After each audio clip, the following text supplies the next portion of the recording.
Skull and Bones, the order at Yale, 15 of them selected out of every junior class.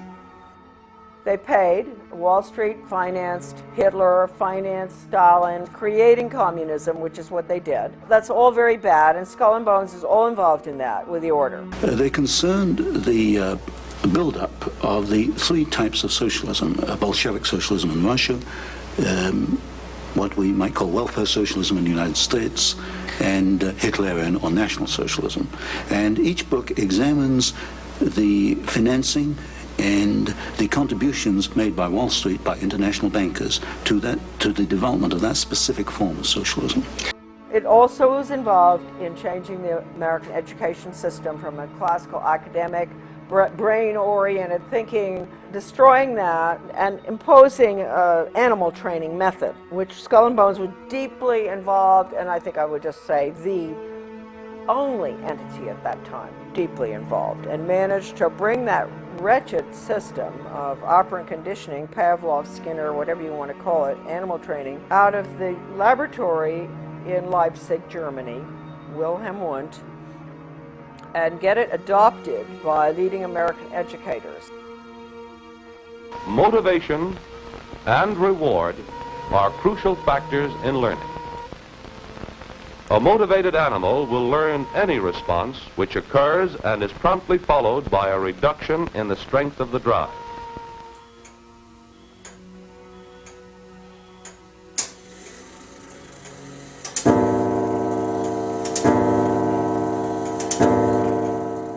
My father and grandfather were members of the order. Skull and Bones was put together by William Russell in 1830, secret society at Yale University. And the connections with Germany are pretty extensive. You know, the Illuminati, I think, it's got to be, I think that there's a lot of research out there that I haven't even read that is there, that does connect it with the Illuminati. And the Illuminati, of course, was Bavarian Marxist society based on destroying the family, destroying the church, which at that time was Catholicism, destroying religion, destroying national entities, boundaries, no more. I have, you know, the Proofs of a Conspiracy by Robeson, an original copy of that, and it says right in there, you know, where the order, it's interesting, the order, right? The goal was to, just as I said, down with the family, down with the royalty. At that time, governments were royalty, and they were religious. That was Western European, right? Down with nationalism, get rid of countries, drop borders. I mean, and people think that that's new. The Illuminati order, this is Skull and Bones, see? The Illuminati order documents show that Raphael in the Illuminati is identified as the same professor Karl Casimir Wundt. This is fascinating. Kirchenrat Karl Casimir Wundt, the one we're talking about, was professor at Heidelberg University in the history and geography of Baden, this town, and pastor of the church at Weiblingen, a small neighborhood town. So Wundt was connected with the Illuminati, his grandfather. Well, this is the background of Wilhelm Maximilian Wundt, who really trained the American educators in the behavioral psychology, stimulus response training type of Skinner, operant conditioning, bells, whistles, all that stuff, which does not teach, it trains for the workforce. Now, this was, the order at Yale was directly connected with Wilhelm Wundt. They sent educators over there to study under Wundt. Stanley Hall was the first one to go. This is so important, this stuff here. The Hegelian influence on Hall. Between 1870 and 1882, a span of 12 months, Hall, the American, there's a lot of information on him here too, but I won't go into it. He was connected with Skull and Bones prior to going over. They probably sent him over. Spent 6 years in Germany And he says, I do not know of any other, this is Hall talking, any other American student of these subjects, philosophy and psychology, who came into even the slight personal contact it was my fortune to enjoy with Hartman and Fechner. They were psychologists over there as well. Nor of any psychologist who had the experience of attempting experimental work with Helmholtz. And I think I was the first American pupil of Wundt. Now, Wundt is the one we're dealing with, Wilhelm Wundt from Germany. He had the first laboratory, and people think that American psychology and all was, the psychologist studied under Pavlov, that Pavlov was the first. No. Pavlov, interestingly enough, studied under Wilhelm Wundt in Leipzig. The 12 years included in this span as an American pupil of Wundt, more than any other equal period, marked and gave direction to modern psychology. Wilhelm Wundt, 1832 to 1920, professor of philosophy at University of Leipzig, was undoubtedly the major influence on G. Stanley Hall, who was subsequently, who trained, you know, all the others, Thorndike, Dewey, and all of them, okay? And he was sent over, Hall, it appears that he had a lot of connections with the order at Yale, and that's why he ultimately ended up going to Leipzig. Modern education practice stems from Hegelian social theory combined with the experimental psychology of Wilhelm Wundt. The Hegelian theory, you know, create the problem, people scream, impose a solution type of thing. And no right, no wrong, too. Whereas Karl Marx and von Bismarck applied Hegelian theory to the political field, it was Wilhelm Wundt, influenced by Johann Herbart, who applied Hegel, the Hegelian dialectic, to education, which in turn was picked up by Hall and John Dewey and modern educational theorists in the United States. That's to create the problem, and people scream, impose a solution. That's the Hegel. Wundt is the animal training method that bypasses the brain. Wundt is important in the history of American education for the following reasons. He established in 1875 the world's first laboratory in experimental psychology to measure individual responses to stimuli. 2. Wundt believed that man is only the summation of his experience, the stimuli that bear upon him. It follows from this that for Wundt, man has no self-will, no self-determination. Man is in effect only the captive of his experiences, a pawn needing guidance. 3. Students from Europe and the United States came to Leipzig to learn from Wundt the new science of experimental psychology. These students returned to their homelands to found schools of education or departments of psychology and trained hundreds of PhDs in the new field of psychology.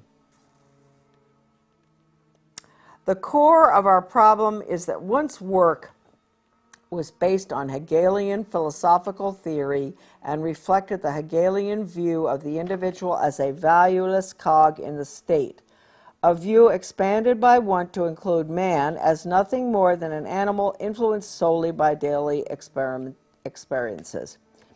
This Wundtian view of the world was brought back from Leipzig to the United States by G. Stanley Hall and other Americans and went through what is known among psychologists as the Americanization of Wundt. Although Hall was primarily a psychologist and teacher, his political views were partially Marxist, as Hall himself writes, quote, I had wrestled with Karl Marx and half accepted what I understood of him. Confessions, and don't forget Karl Marx used the Communist Manifesto was basically Weishaupt. It's important to remember that. Huh? So this is really a very fine chapter out of Sutton's book, America's Secret Establishment. This is a chapter, How the Order Controls Education. And I want to point out that nobody but Sutton in the writings on the order has ever really dealt with education. Sutton saw the importance. I mean, he'd been doing all the work on our, aid to the Soviet Union on technology and all for the Hoover Institute. But he really, he's the only one who ever connected the order with education. Yeah, you know, even this great book that we've all, that Sutton, Leipzig Connection, this great book, I don't believe that Paoli Leone understood the connection with the order either. He wrote about Wundt. It's a fantastic little book. You couldn't get it. The viewers can get this book. I think it's, you know, there are a few very important books on education. I'd say that this is the #1 book on education that's ever been written, this little book. And I think Anthony Sutton agreed, because he got a lot of his work in his book on the order from the Leipzig Connection as well.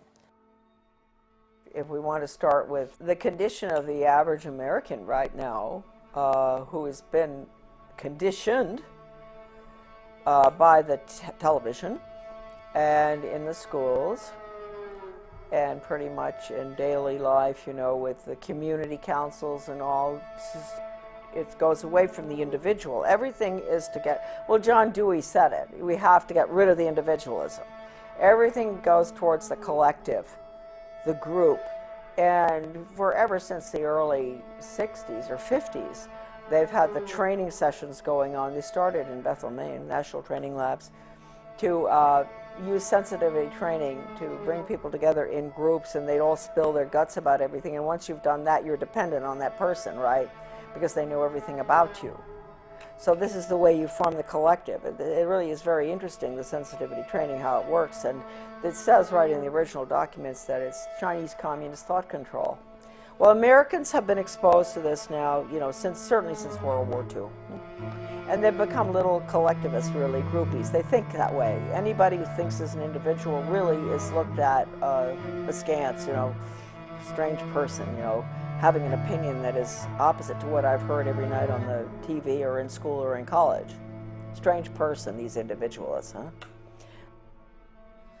So that's what we're looking at now. We finally, this is very interesting right now. I mean, talking about the Rockefeller Foundation, the General Education Board of Carnegie, you have, this is the chart showing that the University of Chicago, the School of Education, which had John Dewey and Charles Judd were there. Columbia University Teachers College, John Dewey Thorndike, who had his pet chickens that he trained, James E. Russell, and then James McKell in the Department of Psychology at Columbia. All those were all funded, and Hopkins Medical School, by Rockefeller Foundation's General Education Board and Carnegie Foundation.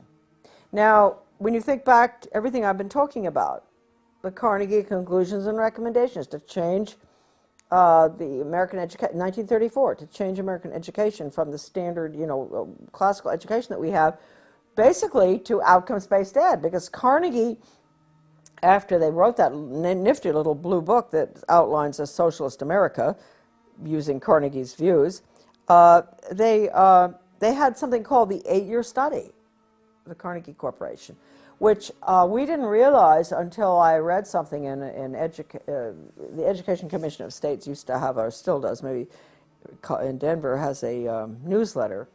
And I was reading it one day, and at the bottom of the page, I just saw something, and it said, OBE is simply because we were fighting OBE, outcomes-based education, performance-based education for workforce training, performance. And I turned the page, and I said, it's just a rerun, virtually, of the Carnegie Corporation's 8-year study in the 1930s. And I went, what? And then we went and we got the whole 8-year study out of the University of Georgia library, because the editor of my book lives in Athens, Georgia. And we got the 8-year study. And the 8-year study actually is what they're putting in right now. It's the no grades. It's removing the Carnegie unit, which requires the old Carnegie unit. You guys went through it in school. You know, we all did. 4 years of math, 4 science, 4 English, 4 history, whatever, in order to graduate. And all of that has been removed now, because the student is not focusing on intellectual endeavor. It's workforce training. And so they're taking those years away, and they're taking ABCD grades away. They're taking kindergarten 1, 2, 3 through 12 away. And the whole thing is an open system where the child proceeds at his own pace and has his own test. He's not being compared against anybody else, no competition, because he is the cog in the wheel. He's being trained for the state and the corporations, not for his own upward mobility. Forget classical education. That's what they're putting in right now. They're calling it Reinventing Schools Coalition. And interestingly enough, why I should be living in this small town of Dresden, Maine, where it's one of the pilots, one of the few in the country for it. I went over and I found out about it. Their whole goal was to turn education on its head into training, which is exactly what they wanted to do, because if you take the Carnegie's little conclusions and recommendations for the social studies, forget social studies, okay, I don't know why they call it that really. It was really conclusions and recommendations for the destruction of American education, that little book. By putting that new system in, and the very people who signed off on that report were involved in all of this, Columbia. George Counts, Rudd, Ballou, you know, all the names.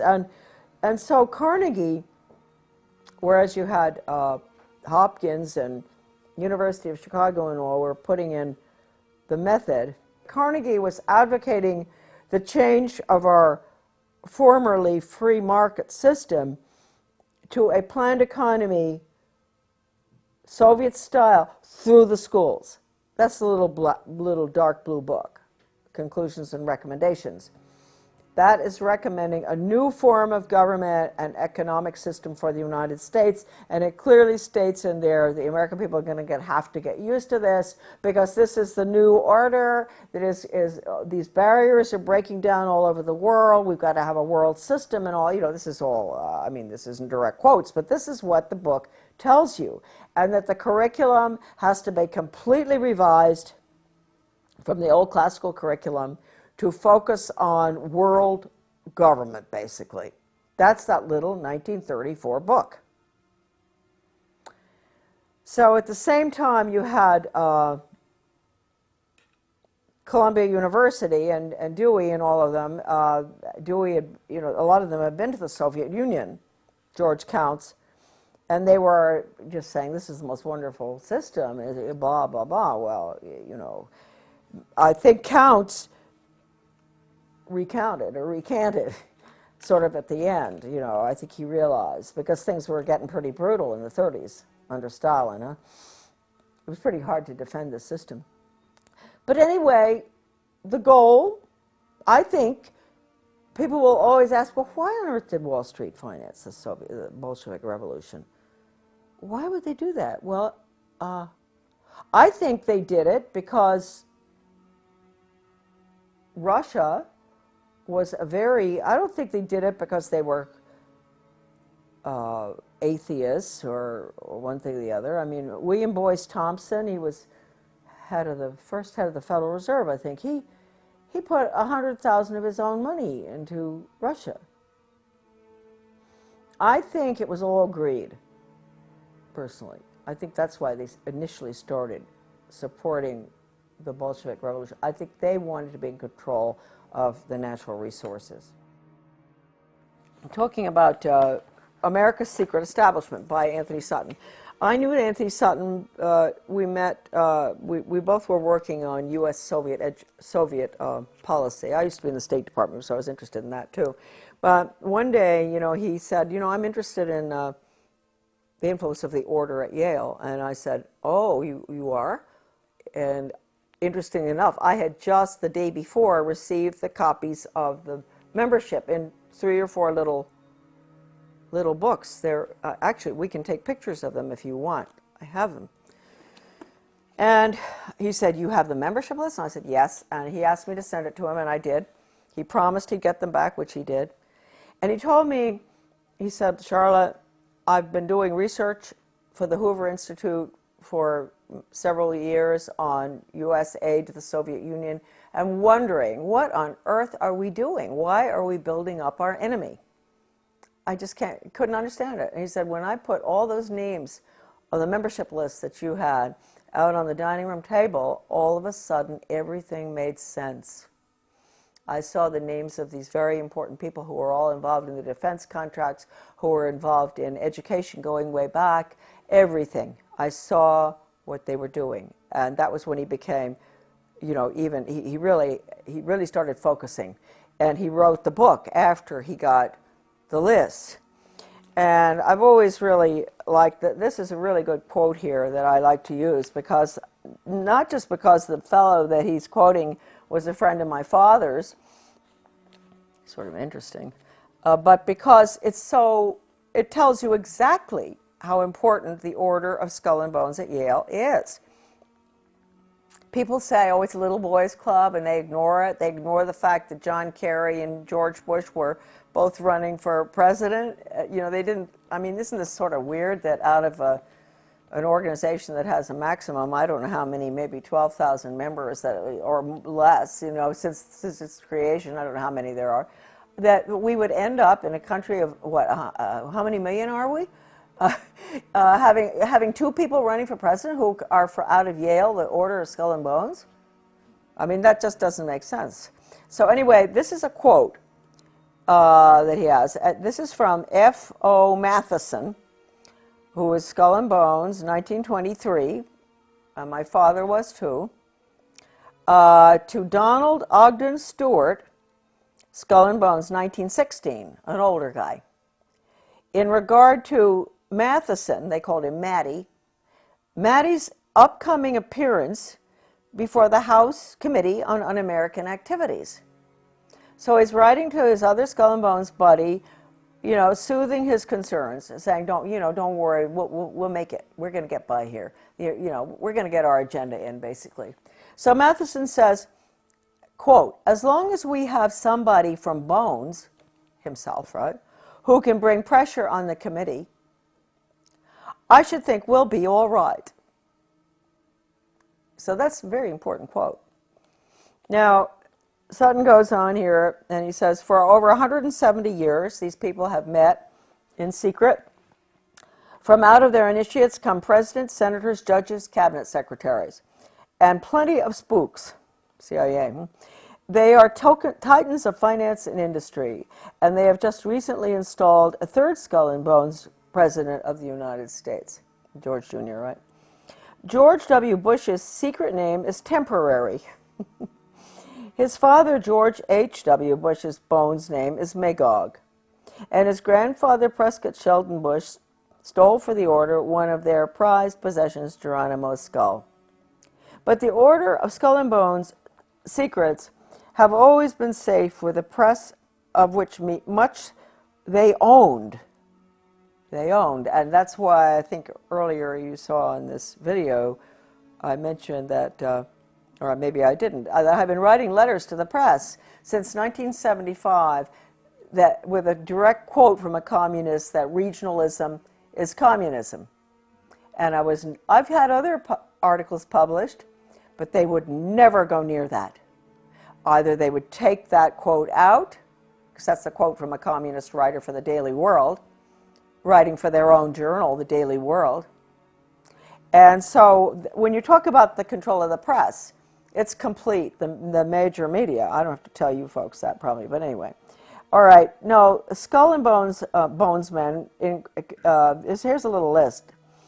Time Life Fortune's Henry Luce, Newsweek's E. Roland Bunny Harriman, right? Cowles Communications, Alfred Cowles. National Review's William Buckley. Boy, he took us to the cleaners, didn't he? Atlantic Monthly's R.W. Davenport. I guess Buckley was the one that managed to get the conservatives in line, so they're supporting a planned economy and all, right? He said that he said that John Kenneth Galbraith was one of his best friends and he admired him. So, Did he repudiate the Birchers? Oh yes, yes. Went after the Birchers. He did terrible things, Buckley. Atlantic Monthly's Davenport, among others. If the order is mentioned in the establishment press at all. Bones is defined as just a staid wayside for students. Its glory faded. This book is extremely important. You can go on the internet to get it. You said Alex has got it, is that right? I think we do. You're right. Anthony Sutton was educated at the Universities of London, Göttingen, and California. While research fellow at the prestigious Hoover Institute, he produced the monumental 3-volume series, Western Technology and Soviet Economic Development. Other books include The Best Enemy Money Can Buy, Wall Street and the Bolshevik Revolution, Wall Street and Hitler, and many others. All right, this is a picture of my grandfather, Samuel Clifton Thompson, born in Pottsville, Pennsylvania. And this picture is taken just before he went out to South Africa as a mining engineer to open up the gold mines in South Africa. I might point out that he was the first member in the family from the Order of Skull and Bones. You'll be seeing later, you're going to see a picture of Grandpa and my father is coming up. Put down a little bit. Okay. There you go.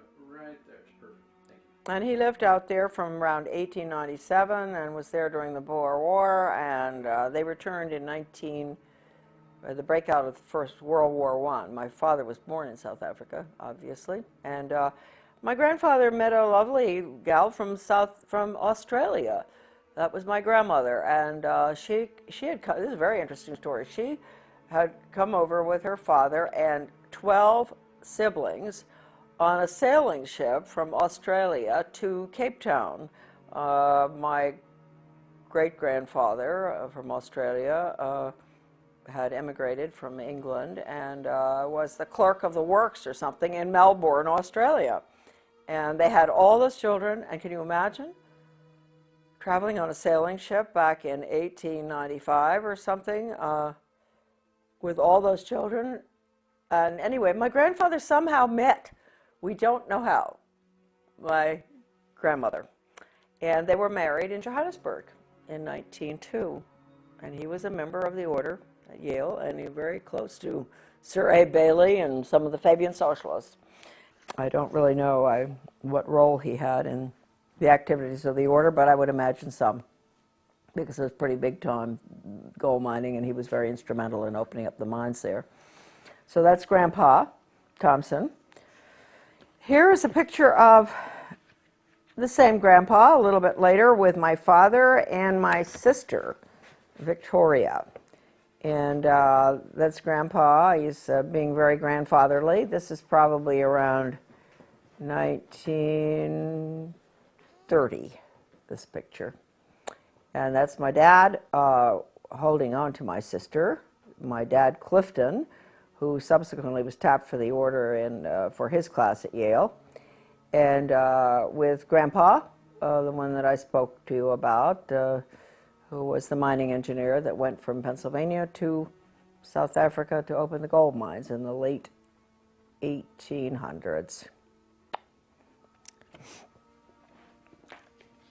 This is an interesting picture here, which shows, I think that this looks like a bunch of skull and bones friends. I do believe. I'm going to show you the picture and then I will identify a bit for you. The one in the front row is Charles Spofford.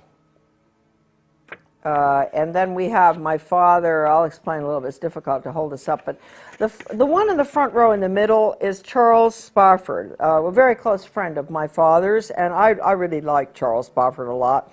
He ended up being the legal counsel from Davis Polk, Wardwell, Sunderland, and Kendall for the Suez Canal Company and many, many other high positions. He rose to the top, getting all sorts of honorary medals from foreign governments in Europe and everywhere, and counsel on foreign relations, and a lawyer, and a very, very decent, nice man. He close to my father. He died about 25 years ago, I guess. He was an interesting man. He was born in California, I believe, and unlike the other Bones characters that were in that class, friends of my father's. He had not been to prep school, one of the fancy prep schools on the East Coast. He went to public school in California, which I do believe they must have had extremely good public schools back then, because Chuck Spofford was quite a scholar, and he was a very good musician. And very high up he became after World War II, which he served in Europe as a lieutenant or something. After he got out, he was promoted way high up to one of the top positions in NATO, the North American Treaty Organization, and went on to be very influential in diplomatic circles. This is coming from being a boy in the public school system in California, rising to just really the highest heights imaginable. So that's Chuck. The other members that are shown there are close friends of my father's, Rebel McCallum and Fred Haynes, I think. I'm not going to tell you where they all are. My father is in the picture somewhere there in the second row, I think. And Edwin Blair, who was called Mr. Yale always because he was a great fundraiser for Yale.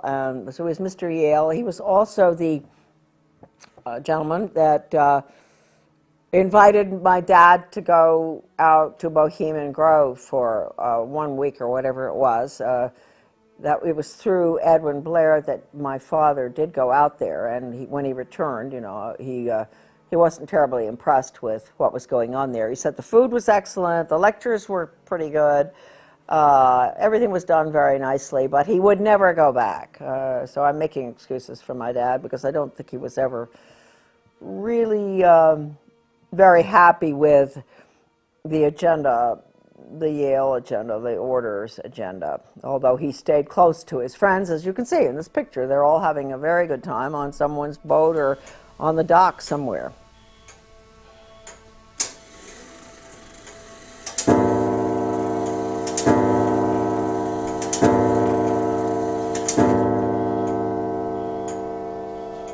This is the Skull and Bones grandfather clock. These clocks were given to members of the order when they got married. And my father was married in 1927, I believe, and he ordered the clock from a clockmaker in South Carolina, and I think that the order pays for the clock. And it was a gift, and all of them receive a clock when they get married. I believe that's the case.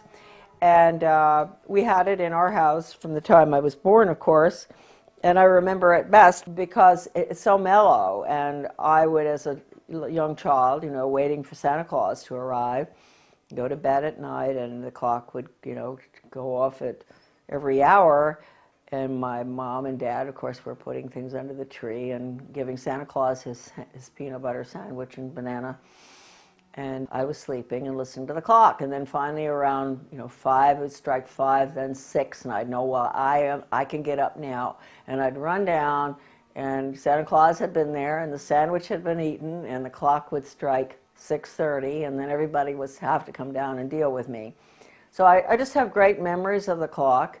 And what the significance is with the clock, Dad used to always say, he was very firm about that. He never told us why, but don't ever let the clock wind down. Keep the clock wound sharp. And always keep it 5 minutes ahead. And what that means, maybe it means they're 5 minutes ahead of everybody. The order has to keep 5 minutes ahead of all of us. And don't let it wind down, because if you did that, they'd be getting 5 or 10 minutes behind or more. And as a member of the family, you never talk about the order. My father never discussed anything about the order of any significance, really. Although, as we said earlier on, most of his friends were very close. Very close friends were the order, and all of them, all the ushers in his wedding, were Skull and Bones. The order, and friends all the way through life. But that had nothing to do with his own personal beliefs and all. He was not involved in any major political decisions affecting our country or our schools or anything. He was a wonderful mayor of several towns, a very strict constitutionalist, which certainly doesn't go along with what the order stands for. I mean, he would really cause trouble on the board if anybody deviated from the Constitution.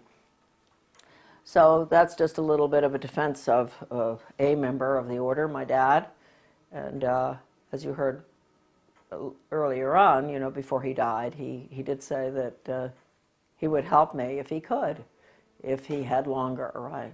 So hopefully there are more members who've come to that conclusion, and maybe someday we won't have a problem with the order. I hope that the order doesn't continue causing all of us the problems that it's caused in the past, so especially in education. Now we're going to get into the books. The books were originally, they'd never published the list of members in book form before. At least that's what my father told me. One day when he was ill, this is the catalog of the membership of living members, volume 1. I think it's around 1978, the date on this. Well, that one's 1977. Let's take a look at this. Oh no, see, this is October 1983. This is what happened. Dad, I was taking care of my father. He was dying of cancer in New Jersey, and my sister and I would rotate, go down there. We didn't want to put him in a nursing home. So one day, it was pretty close to the end of his life, the mail brought these 2 books in the mail, which are, one is this one, Volume 1, The Living Members, the catalog of the living members as of 1983. And this is the catalog of all the members as of May 1977. This is the living and the dead.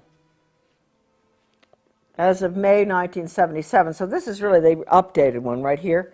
Anyway, I was opening the mail because my father wasn't well. I was taking care of all the business things and mail correspondence, and these arrived. And so I took them into Dad, and he said, "Boy," he said, "they're getting pretty fancy up there in New Haven." You know, he said, "What are they doing?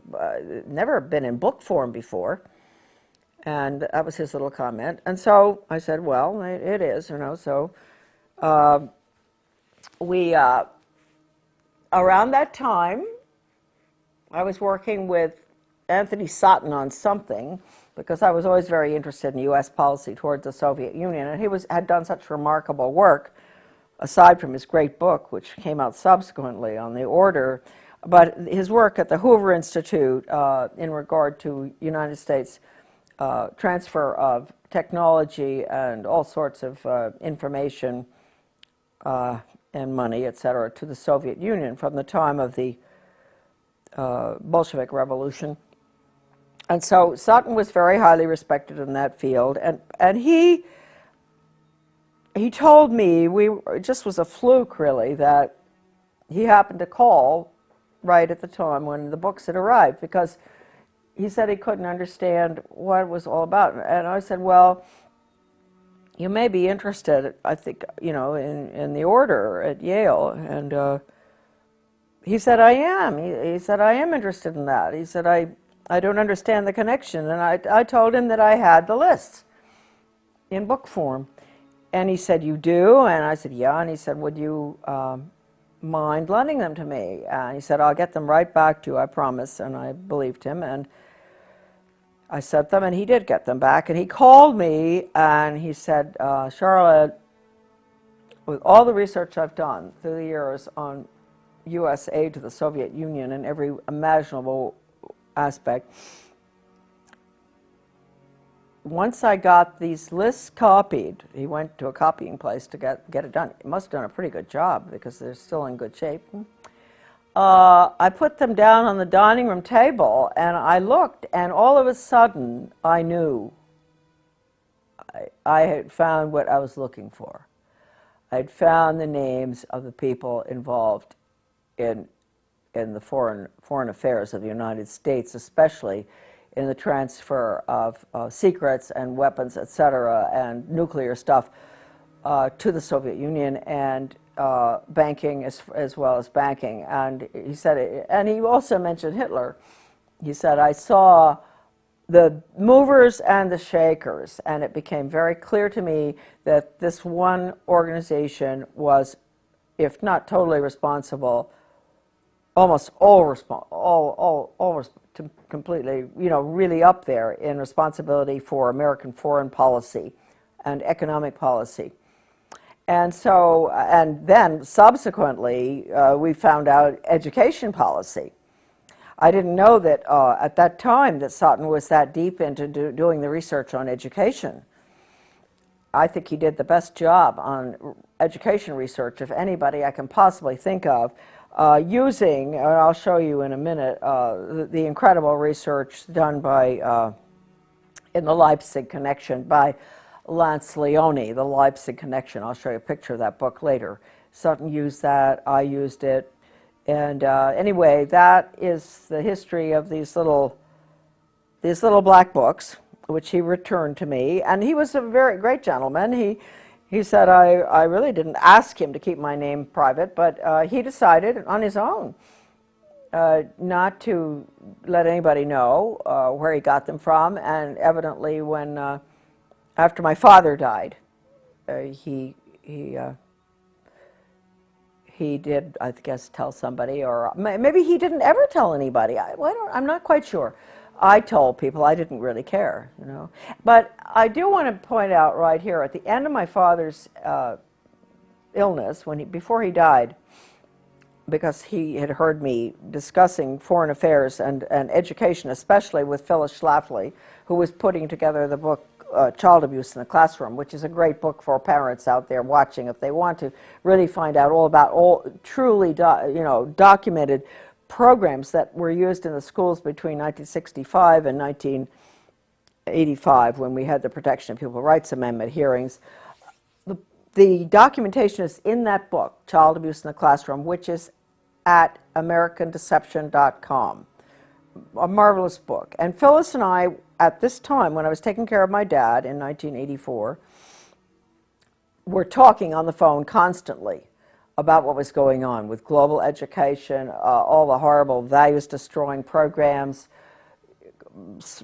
role-playing, psychodrama, the worst stuff, death education, survival games where the kids have to decide who's going to be allowed in the lifeboat and who isn't, depending on what your category is in life. This stuff, my father was listening from the other room, because we had him downstairs in a room next to the kitchen so that we could take care of him. And so he must have had some, I think I brainwashed him. I think I brainwashed my father at the end of his life, because a week before he died, he looked at me. First of all, I said, did he want to read the New York Times?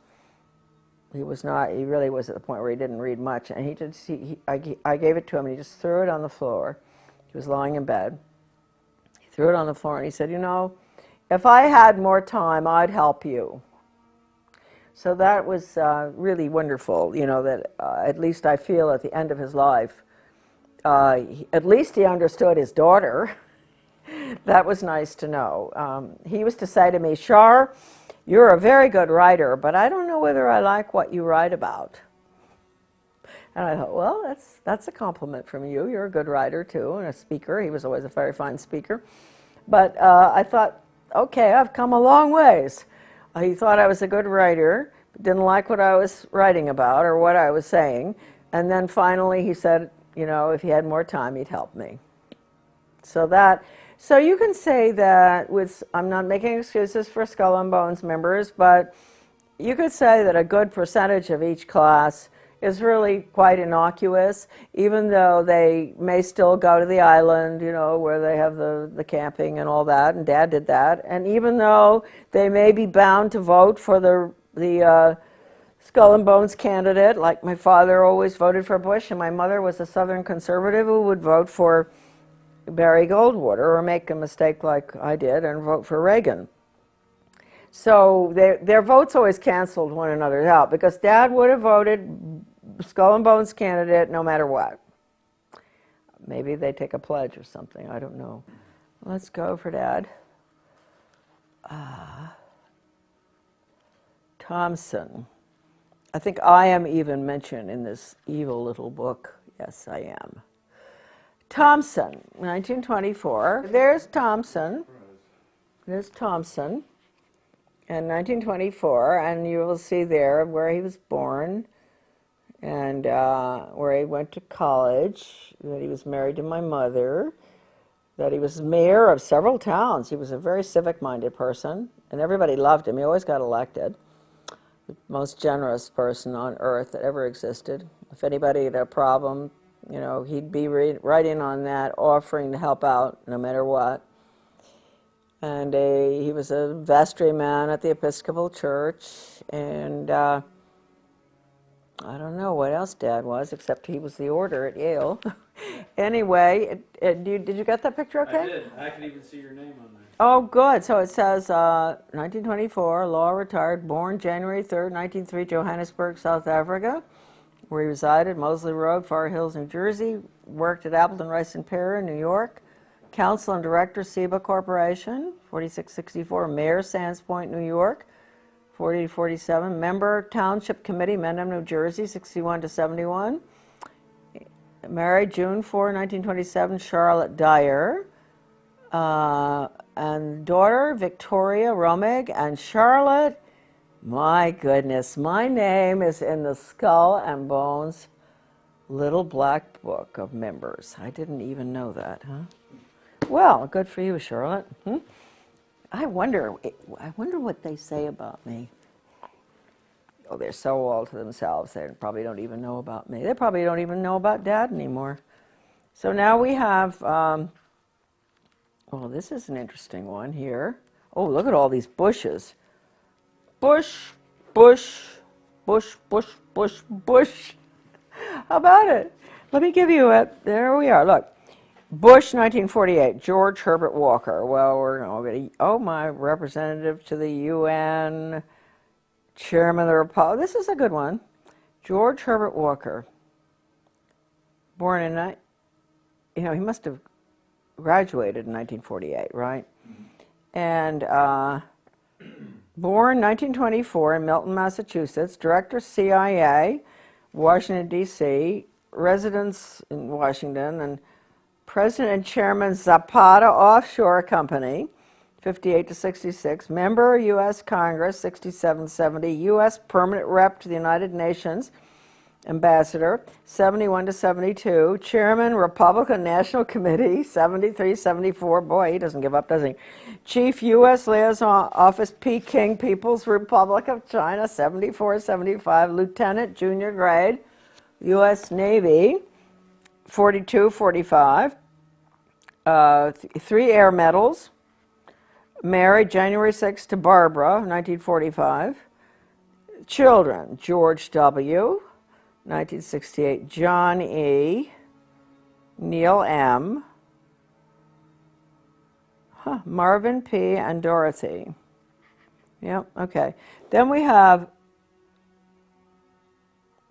gosh, George Jr., 1968, born, I mean, that was the class. He was born in 1946 in New Haven, resides in Houston, Texas.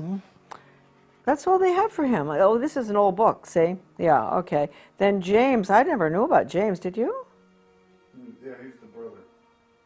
Well, I've heard about him. Okay, and I knew about the girl. Yeah. Bush, 1953, Jonathan. Oh, I knew about him. He used to park his car in our garden in Camden before he would go out on sailing trips. Somehow we must have met him. He was very nice, Jonathan. Yeah, he'd be gone for about a month on the island, whatever island, Vinyl Haven or one of them, and he would leave his car in our garage or in our parking lot. And he was a rather nice guy. And then we have Prescott, in 1917. That's the year for him. That's important. He was born in 1895. Columbus, Ohio. Died in October 8, 1972, New York, New York. Greenwich, Connecticut Republican Town Meeting, 32 to 52, moderator. Yale Corporation, 44 to 58, U.S. Senator, from Connecticut, 52 to 63, that was a long time. Formerly partner Brown Brothers Harriman, see, you got all that. And in August 6, 1921, Dorothy Walker married Dorothy Walker, and their children were George, Jonathan, William, and Nancy. Okay, that's that. That's the Bushes. We could go through a lot of people.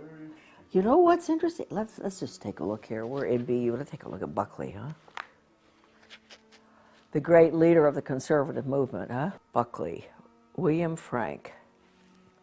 He graduated in 1950. This is the guy that was put up there as a good, a friend of the socialist economists. What's his name? The really socialist economist? I can't remember his name. They were always such good friends. I always wondered how that could be. No, I can't remember right now, but he's very well known. Anyway, Buckley. Buckley. Gosh, there are a lot of Buckleys. There's Christopher Taylor, New York City author, editor, journalist. I wonder if he's related. Chief speechwriter, the Vice President of the United States.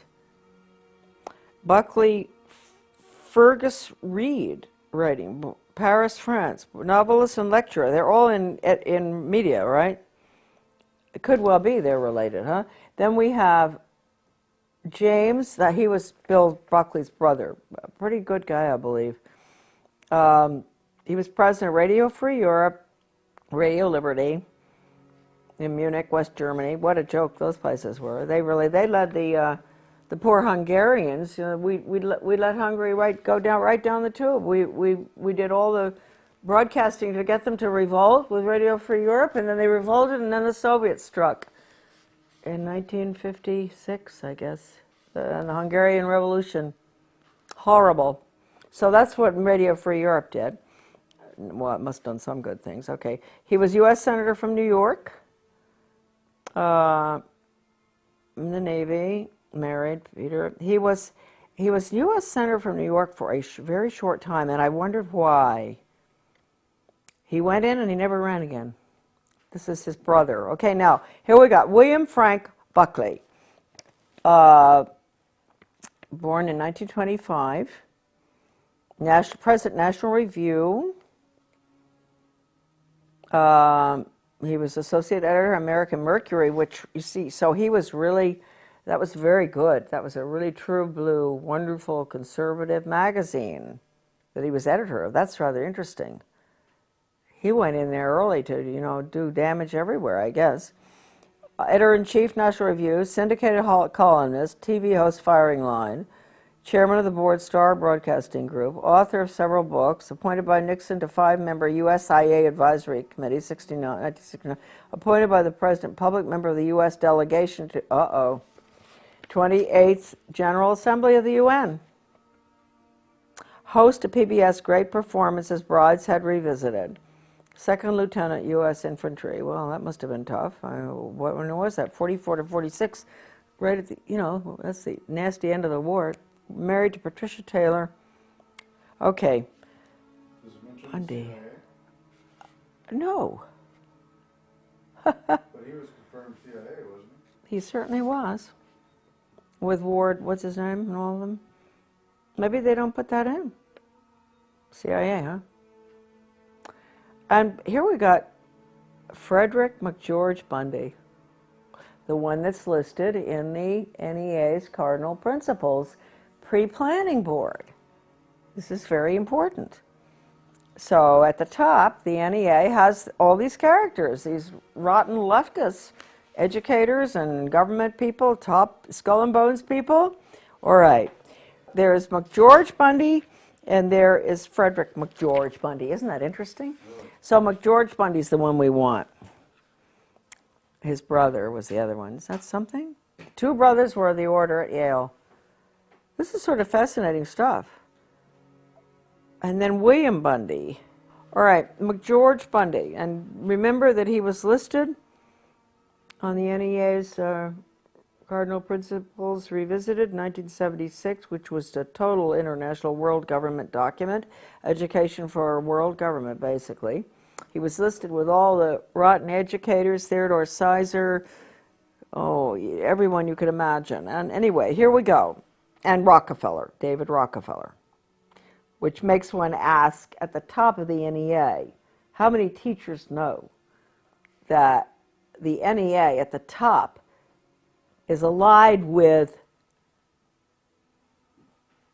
the Rockefellers and the insiders and the establishment and the very people that everybody will tell you the NEA abhors. So anyway, here we go. George Mundy, born 1919, professor of history, NYU, lived at 133 East 80th Street, New York. They all have good addresses. Lecturer, associate professor of government, dean of faculty, arts and sciences, 53 to 61 at Harvard. Arts and sciences, that's interesting, huh? Special assistant for national security affairs to President Kennedy and Johnson, 1961 to 66. President of the Ford Foundation, okay, Brown and Gaither, 1966 to 79. He was 10 years after Gaither. He knew, same thing that Gaither told Dodd. Captain United States, 1942 to 1946. Can you imagine? They were really in nasty wars and all. Maybe that's what caused them to be so world government oriented. I don't know. Well, they learned it at the order at Yale, I guess. Okay, nothing more of interest there. Married to Mary Lothrop, the children and all. And William Bundy, okay, this is another one. This is the other one that's important. Journalism, born, this has got to be his brother. Editor of Foreign Affairs, okay, CFR. Yale Corporation, Covington Burling Law Firm, he's a very important one, this one. Columnist, Newsweek. Oh, whoa. Staff Director, President's Commission on National Goals. That was a bad commission. Maureen Heaton covered that in her book. National Goals, all right. Deputy Assistant Secretary of Defense, International Security Affairs. Assistant Secretary of State for East Asian and Pacific Affairs, 64 to 69. Major Army Signal Corps, August 41. They were all in the war. Legion of Merit, British MBE. Married to Mary Atchison. I wonder if that's Dean Atchison's. I don't know. Michael and Christopher. Okay, well, you know, really, these people are something else, aren't they? They are important. They are very important.